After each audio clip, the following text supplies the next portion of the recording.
Welcome back to season 7 of the Sister Brunch podcast. Every time I say it, I'm like, it's true. We are 7 seasons in. I cannot believe it. Amazing. Congratulations. Thank you. And 7 is a beautiful number. 7 is a divine number. Right, it is a divine number. And here you are. Like, I feel like this is, I was thinking about it like almost 20 years. It's not quite 20 years in the making, but about that. 1,000%. Oh my goodness. So this season we have leveled up in every possible way. We have incredible guests. We're at this beautiful studio in Hollywood, Black-owned studio, 2 adorable twins who we just got one to make a little cameo. So watch to the end of the season so that you can see one of the brothers that owns this studio in Hollywood. It's called You Podcaster.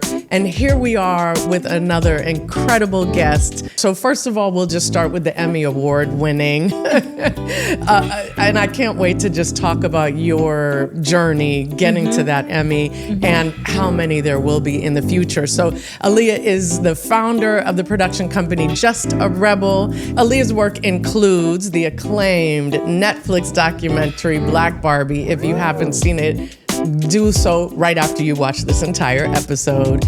And I am so incredibly proud to welcome today's guest, Ms. Aaliyah Williams. Oh, Welcome. thank you. Thank you so much. So happy to be here. Let's take it back.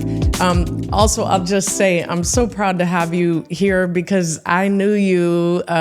We met on, I think, one of the first short films that you were. It was the first short film. So I'll give the full context. Fanshin has been that girl and has always been around supporting creatives, being a creative. And, you know, when you're in these streets, you start seeing the same people, and just seeing you consistently has always made my heart smile. And we met in 2008, probably. Yep. I first moved to LA in 2006. I was in New York.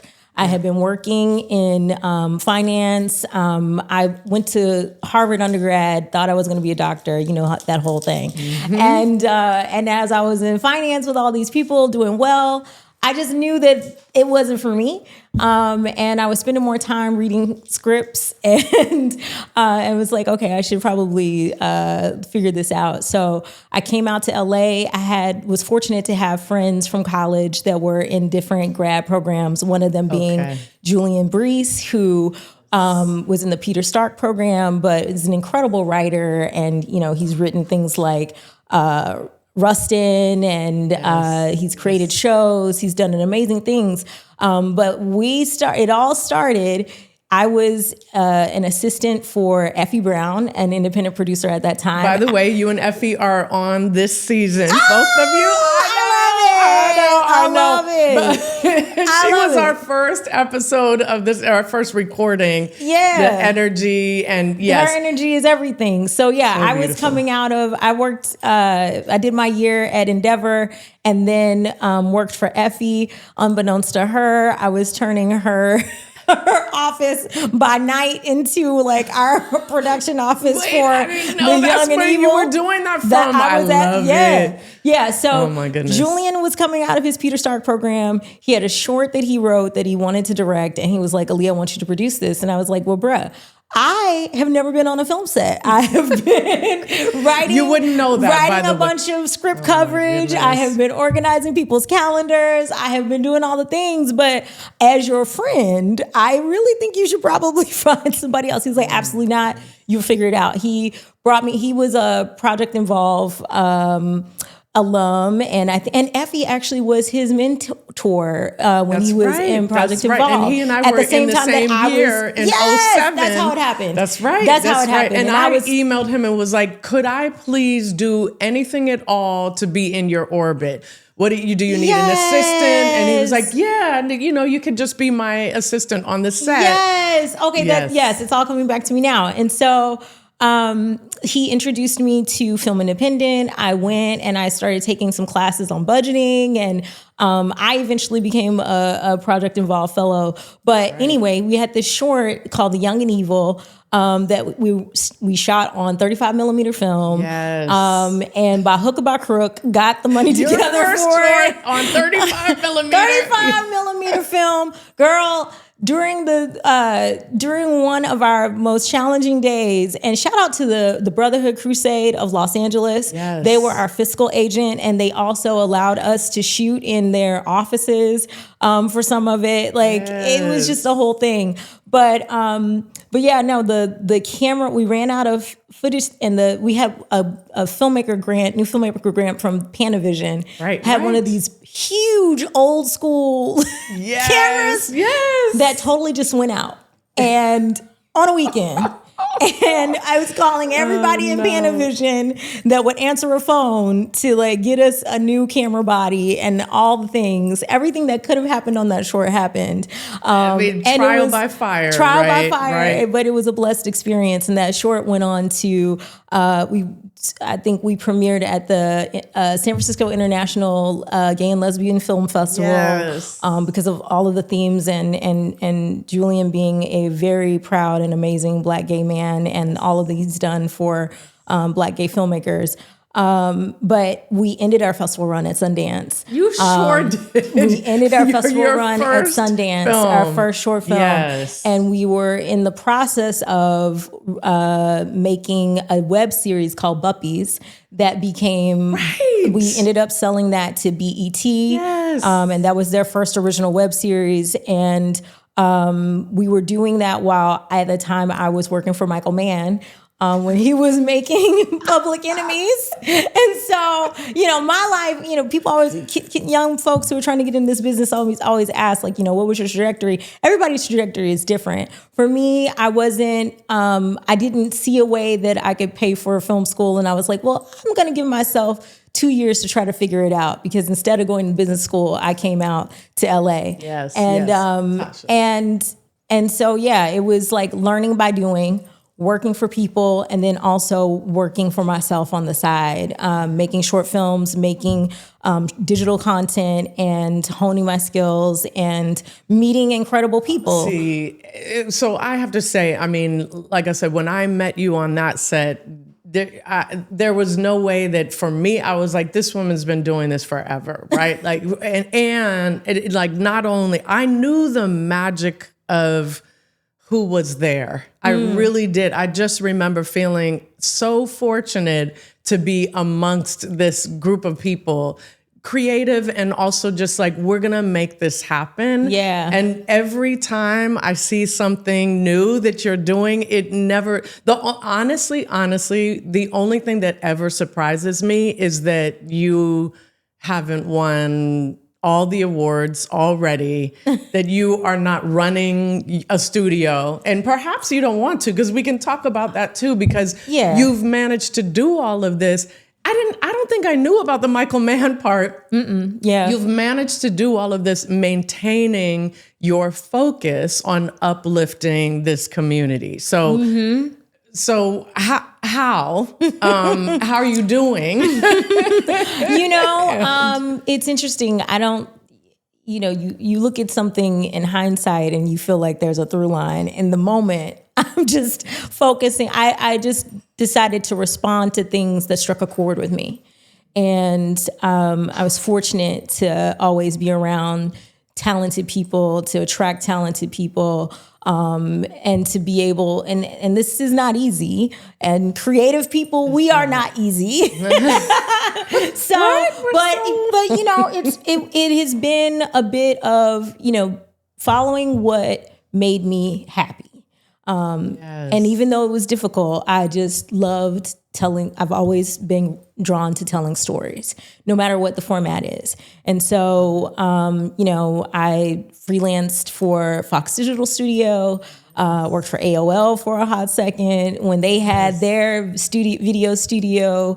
And then when Russell Simmons launched All Def Digital, I was on the starting lineup that launched that, and remember pressing publish on the very first video and growing that channel from 0 to, I think we were at 250,000 subscribers when I left. And that was a beautiful experience. Like, it was, working with comedians, it was working with, YouTuber, creator, do it all myself type talent. But figuring out how you could elevate their work. And so we did everything from music docufollow to lifestyle to sketch comedy and a daily show and everything. And that's where I met Marvin Lemus, who I then reconnected with when I was running the digital studio at Macro for Charles King, and Stacey King and all the lovely Kings. So I've been fortunate to be in this position to be at the start of a lot of great places that have gone on to do things that, I didn't envision at the time, but allowed me to grow as a producer and as a creative. And so, I was going to ask you because, first of all, we will have you back multiple seasons because I would love to hear more about every aspect of that as you're coming up. But because all our producers have seen Black Barbie and love it. Speaking of that, attracting people who are, creative and storytellers and impactful storytellers. How did you and Lagueria? Okay, so this is just another story in long-standing relationships, and when you're in these creative streets and always kind of seeing each other and touching base. Yes. But there is a wonderful woman by the name of Steakhouse Productions. Okay. So back in the day, when Sundance first started their creative producer lab, we were of the first cohort to apply. And so they chose 3 folks to get it, but then Steak and I, we didn't get it, but they were like, we just love y'all so much. Will you come to the Institute and come to a few workshops? Be lovable hang when out you get us and you know what I mean? And and so I met Steak that random summer up at the Sundance Institute, and we just clicked. And have always, called each other, tried to support each other, had different projects that we tried to work on together. Her being a line producer and a creative producer, me being more of a creative producer, and then various ways like helping each other out. Like when she had, with her production company, whenever I had like short form projects, and I didn't have the budget to go get my own insurance, I'd be like, hey, Steak, I don't think you can do this stuff anymore. But at the time, you could do a little agreement where you could come on and attach to someone's insurance and write a cert for it. But anyway, that's in the weeds. I love that. Get in the weeds. I never thought about that because, in fact, we were looking at insurance for the podcast this season. I was like, all right, how are we going to do it? How are we going to do it? And so you can pull together, call your friends, pull together. And there's been some changes in the policies. But at that time, independent producers were doing that quite a bit, especially for like short form shorts and short form, because it's not like that much of a risk. Right. But so we've just always like seen each other out in the world and tried to help each other. And she sent me, I was on an email blast that she sent out to her circle, that there was this filmmaker that she had worked with and that she really admired. She was doing a documentary about Black Barbie, and she'd received her financing but was in need of a producer. And she attached the deck. And I remember looking at the deck, and I'm a deck person. I love.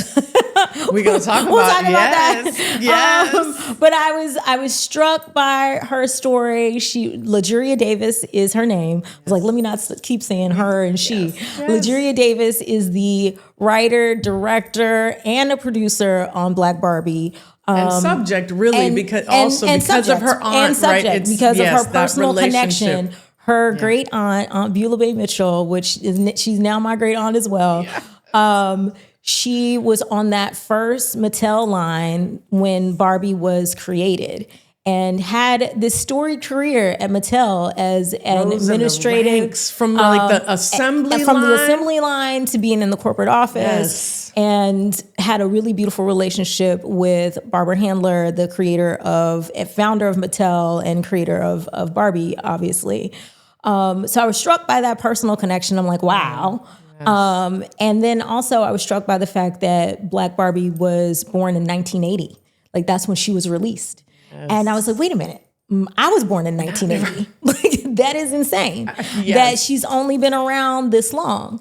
And for me, My parents, Alexander and Alice Faye Courtney Williams. I'm so grateful to you, So Aaliyah's grateful to my parents. for bringing it. I was just on the phone with them. My mom turned 76 yesterday. So happy birthday again, Mom. Yes. And, but yeah, no, they were very adamant about my sister and I having black dolls. That's all I knew. Lagueria didn't have that experience. She and her family, they grew up in Texas, in Fort Worth, Texas, and her family is lovely, but she had a lot of white dolls. And so she was coming from it from this different perspective. And I felt like it was this incredible opportunity to not only learn history, but to examine, did Black Barbie do her job? And if she, and what is that job? And I love when you have that round table of the scholars all kind of weighing in on. And also, kind of coming from this perspective of, well, any Black woman would be a viable subject for this because you have this experience. And you see that in the selection of subjects in the film. And, Lagueria was very ambitious. I'm looking at this and she wants to do animation. At the time, she wanted stop animation. Yeah.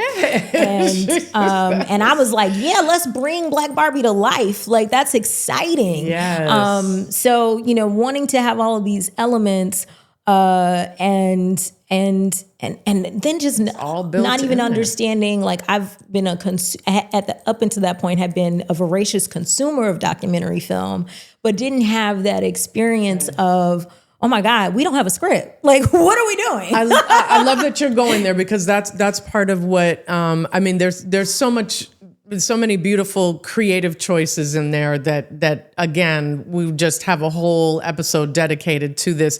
But I would love to hear a little more on the logistics. So you said that she did come to you already funded, which is amazing. Already funded. And we have a financials question. So are you comfortable telling us about kind of the range where that budget was when she first came to you? No, I'm not. But okay. I will. Okay.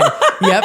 What Understood. I will say is, shout out to Lady and Bird Pictures, Camila, and her team were with Lagueria for years before she received her funding in terms of, helping her with her perspectives, helping her with her initial pitches. And Jyoti Sarda, I think is her last name, is a woman who believed in Lagueria from the beginning and gave her the first amount of money for her to do some initial like sizzle shoot with the dolls and all of the miniatures. Because we see some of that where, and I love that y'all included that. So some like that at original. The end, I think some of the stuff at the end in the credits is from that original. Okay. But like there's a moment where Lagueria is like walking behind her it looks like it's in her home. In her home and you like we just see it feels like y'all were like we're gonna include this footage. We did. So that stuff was like included at the later? end, Okay. but like the stuff at the top and throughout was the new stuff. Okay, right. But all that to say, it was a long journey for Lagueria to craft what her idea was going to be, get the sizzle, going through that process with documentary funding is a whole thing. Right. And then when 2020 hit and there was this push for, really extending an arm to underrepresented voices in a lot of different ways, there was a man, Milan Chakraborty. Oh my God, Milan, forgive me for butchering your last name. But he connected Lagueria to Linley Productions. Yes. And that is Grace and Sumali, who really believed in the project and gave Lagueria her full budget. And I can say that it was under $1 million. Okay. Wow. And we worked the hell out of that budget. Yeah, I know you did. We worked the hell out of that budget. Yes. And so, a lot of it was, obviously opening up my entire Rolodex. Yes, you got Shonda Rhimes in there. So that whole thing, that all came later, but we had a whole film that we were able to premiere at South by Southwest. Yes. And I want to also shout out our associate producer, Brian Klugowitz, who was an incredible logistical maven and really helped us as we were every step of the way. And she had known Lagueria before. Lagueria had her on her team when I stepped in. And Lagueria had done a lot of work as a line producer, so she had some vendor. One of the main things is we had this amazing sponsorship with Canon with those cameras, and so we had a really incredible deal that made that budget work in a way. Panavision to Canon, Oh, yeah. we love all of them. We love all of them. That's We love all of them. Yes, they were working better than that Panavision camera originally. Well, I mean, that was a different time, and we were just like fortunate. We were just glad. I mean, but yeah, it was a lot of leaning on previous relationships, opening up our Rolodex, Gabby Sidibe, Ashley Blaine Featherson, people that I've worked with or just come to know and love in the industry that found something special in the story and found something special about Lagueria as a filmmaker, right? And so that was just really exciting. And so it was a really tough road. We from the moment I started to us, I think, was it premiering at the festival or premiering on Netflix? It was a total of 3 years, which is not bad for a doc. Not bad at all. Now, Lagueria had been working on this for like a decade before, trying to get her financing. But everybody said, how you can get this done is to bring on Ms. Aaliyah Williams. Exactly. And then it got done. Yes, exactly. yes. And we got it done. And we're so proud of the work that we did. And it was amazing.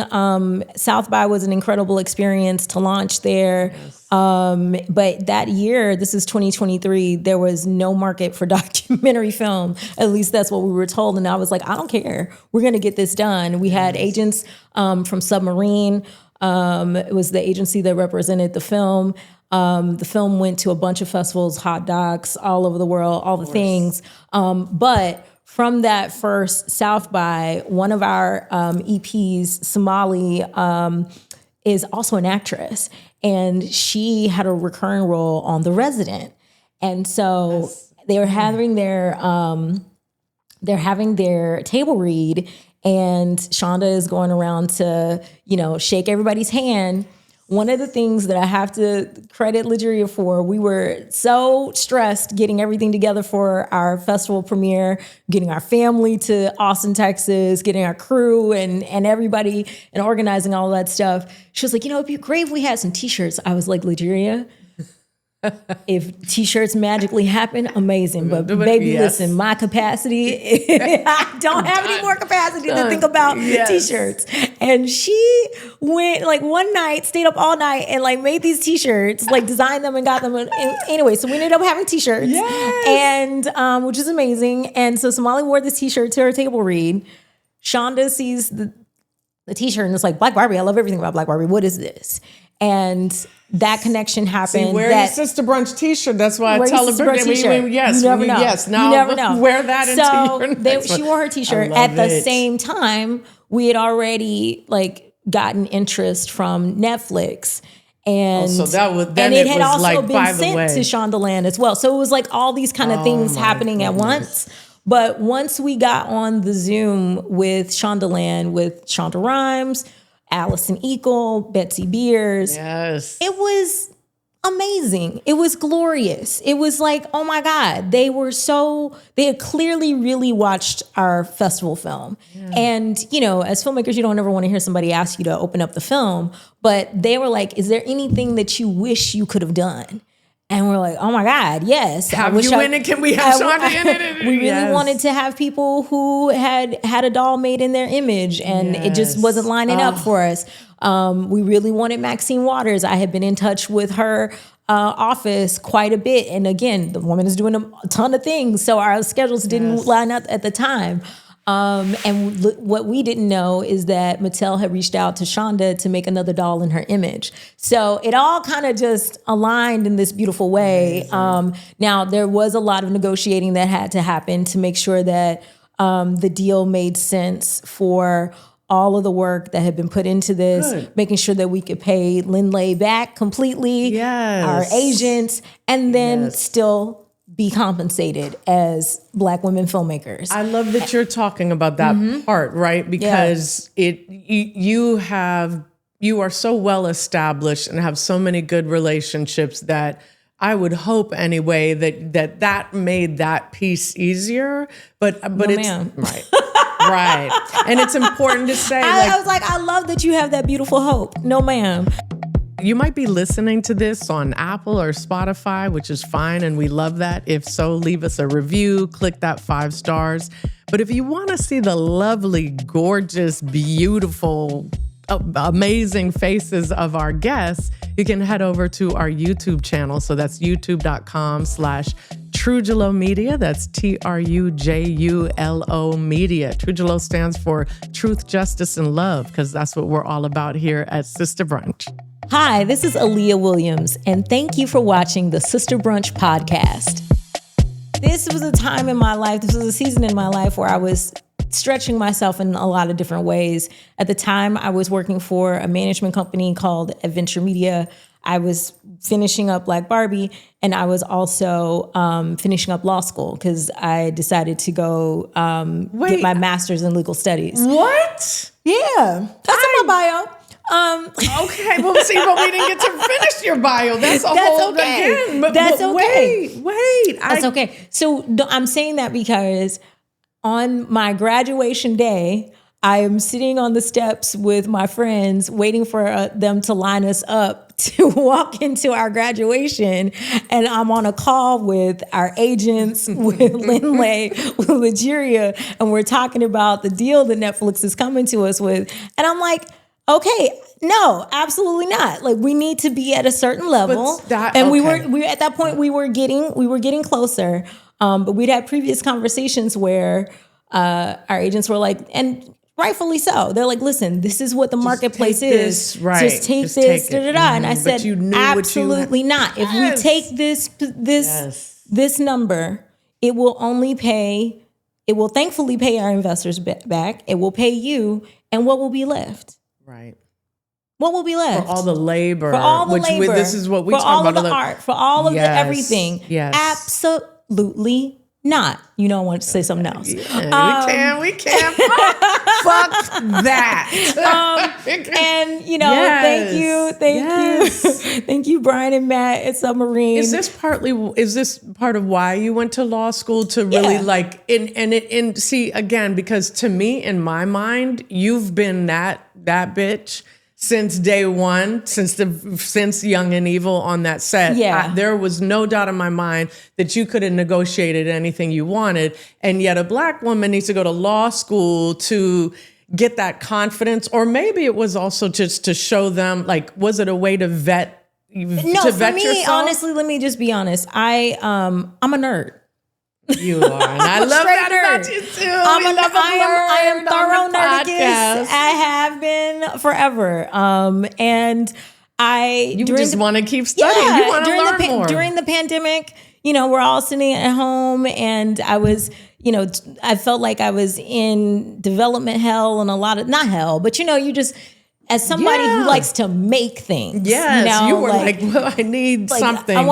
You get a little development fatigue, right? Mm-hmm. And I was like, am I losing brain cells? Like, what's happening? And I remember I was on a call with Jamila Jordan Theus, who is now an executive for Taraji P. Henson. Yes. And at the time, I had a project together when she was at Genius. And I was lamenting to her. We had delivered the movie Really Love to Netflix, that I did when I was at Macro. But at this point, I was out Aaliyah Williams, right? Angel Kristi. I was like, no, not Angela.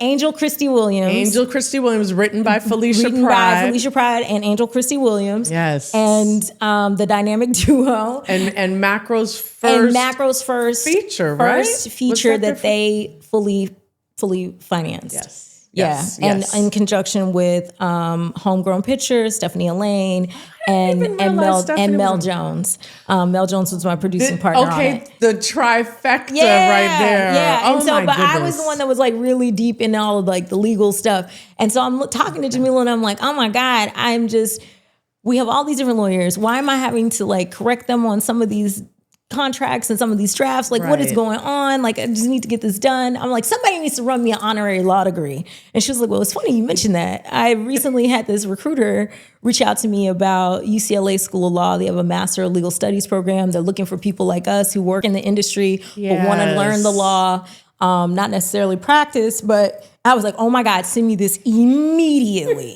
And I immediately reached out to them. I had missed the deadline. I like wrote an email. I was like, listen, I just learned that this existed. You need this to let who me. I am. Yes. I need an extension on the references, if that's okay. Like I can bang out this. I will stay up. I will get all this done. Tell us who your references were. I'll bet.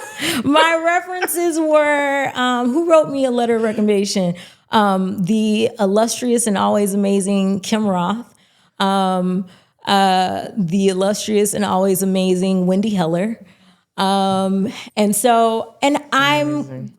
was a great gift to myself just to be back in the academic space and to get back into studying, to learn studying in a very different way, learning the law, reading cases. It just makes you think about different problems and how you problem solve differently. And I had this professor, Russell Koropkin, who did this amazing, he taught this amazing workshop on negotiations. And it was one of the best things I ever did. And just, learning more about intellectual property and all the things. Okay, let's take this opportunity to do our Let's Talk Tech segment because we don't talk about legal matters enough, right? And so I love this model of both wanting to learn more, but also now that adding to the kinds of projects you're going to be able to do. And most importantly, getting folks paid, getting projects made for more money, how important it is to have that legal background. So tell us a term that you learned or used in law school that would be useful to our listeners and viewers, or at the time, I really learned a lot about fair use, which was very important to the work that I was doing at the time on Black Barbie, and really getting a sense of what the four-pronged structure of it is and why it's important. What's the four? Oh my God! Oh yeah, you put you on the spot. Yes, don't please. put me on the spot. But there's a kind of like a checklist of what can meet the term of fair use, which allows someone to utilize intellectual property that already exists in their own intellectual property in a way that is transformative or commenting on culture in some way. It's a number of different things. And so that really kind of helped me as we're going through like the clearance process, which is such an arduous process, but and expensive and also just to understand the language of my lawyer partners, our counterparts at Donaldson Califf. Shout out to Madison Carcenti and me always being like, I think this is fair use. She's like, okay, you're right.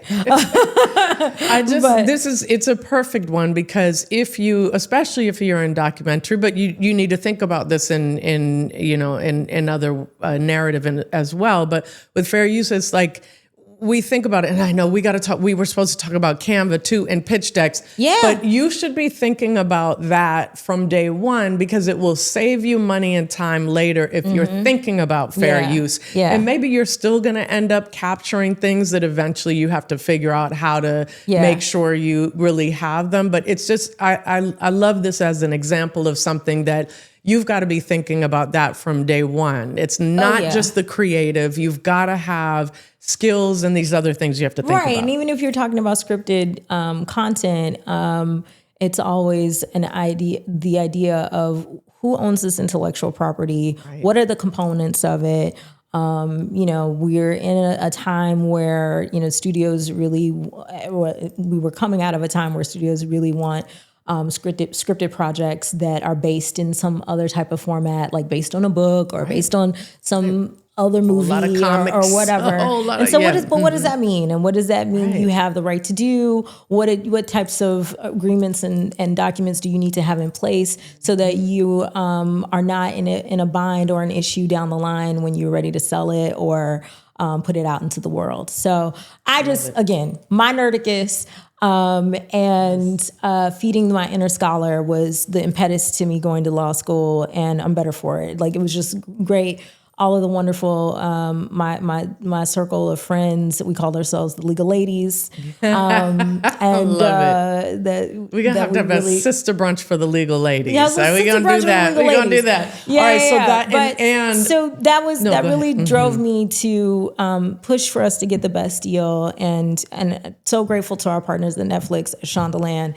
And we had this opportunity to open back up the film and put in some better music, to put in more people like Ibtihaj Muhammad, and shot at Shonda's house and got a chance to talk to her and just working with her whole ecosystem of people at Shondaland was a wonderful experience. May there be many, many more. Yeah, okay. And then folks coming to you. Your name deserves to be up there. Absolutely. In all the same ways. Oh, okay. Yeah. We will bring you back for several more episodes. Now that we have you are part of the Sister Brunch family, we have to wrap this one up. So I'm going to take you to our signature Sister Brunch questions.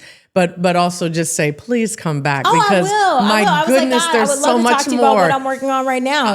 Okay, we have to do that. Okay, yes. So Tasha's like, yes, please. All right. So you and your younger self, and you can make her as old as you would like, are sitting down to a sister brunch. And what are you both eating? What are you both drinking? And also, and make her the age that she needed to hear this from you. What do you tell her? Oh my God. What a beautiful question. I think I'm going to make her, I think I'm going to make her 22, right out of college. And we are probably having brunch somewhere in New York. And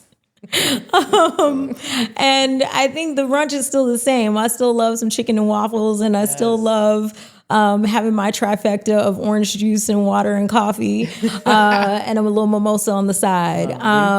But I think I want to tell her that you are just fine, and it is okay to want a different life. It is okay. You are creative, and you have a creative light to shine, and it's gonna shine bright. Thank you so much for joining us. We have to have you tell us now, what are you working on? How can we support? I know I told you about when I worked at All Def Digital. One of the people that I worked with was a young man by the name of Jay Snow. And he's an incredible comedian and had YouTuber roots. He's got a documentary called You Look Fine. I'm an executive producer on that with Marlon Wayans and Rick Alvarez. And the film has gotten into Slam Dance, and we're very excited about it. Which is now in LA. This is now in LA. Yes. So very excited about it. It'll be announced next week. So the doc is all about him creating and being an incredible comedian and just creative force, despite dealing with the hardest and most complicated version of sickle cell anemia. I am directing. I have 2 documentaries that I am directing. Wait, yes. Do you stop? You don't. I love this. Yeah. You're directing. Yeah. So over the summer, I really started thinking about what issues were important to me. And I wanted to look at things that affected where I'm originally from. I'm originally from the South. I grew up in Arkansas and Oklahoma, but I really wanted to look at the overlapping water crises that are happening in from Arkansas across east of the Mississippi to Tennessee and Alabama, all the way to Georgia and Florida. But infrastructure decay, environmental racism, all of these things that are very solvable that are now exacerbated by the race for AI and data centers. So the film is called Tapped Out. And I'm currently fundraising for that and working on a project. I mean, I think about fundraising, and so many of us are Kickstarter and Indiegogo, but you're probably fundraising, meaning you picking up the phone to your friends. But can we support you?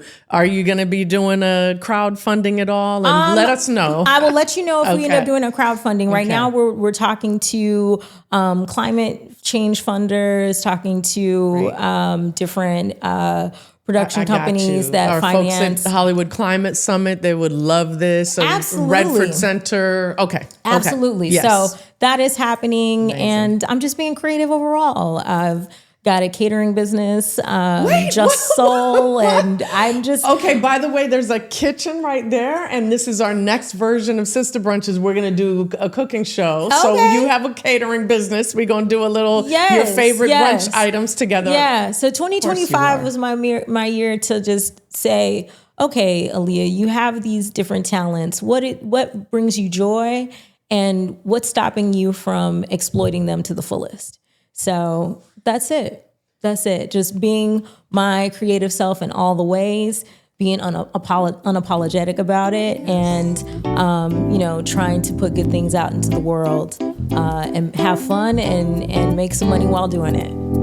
We are here for you. We got you. Welcome to the Sister Brunch alumni family officially now. Thank you so much for coming. Thank you, birthday twin. Sister Brunch is brought to you by Trujillo Productions and was created by Christabel and Ciabuati, Anya Adams, and me, Fanchon Cox. Our producers for season 7 are Tasha Rogers and Samantha K. Henderson. Our associate producer is Ashanti Groves. Sister Brunch is recorded on the land of the Tongva, the Gabrieleño, the Kizh, and the Serrano peoples. Thank you so much for joining us for the Sister Brunch podcast, for listening and sharing and reviewing and subscribing. We so appreciate you, and we will talk to you next week.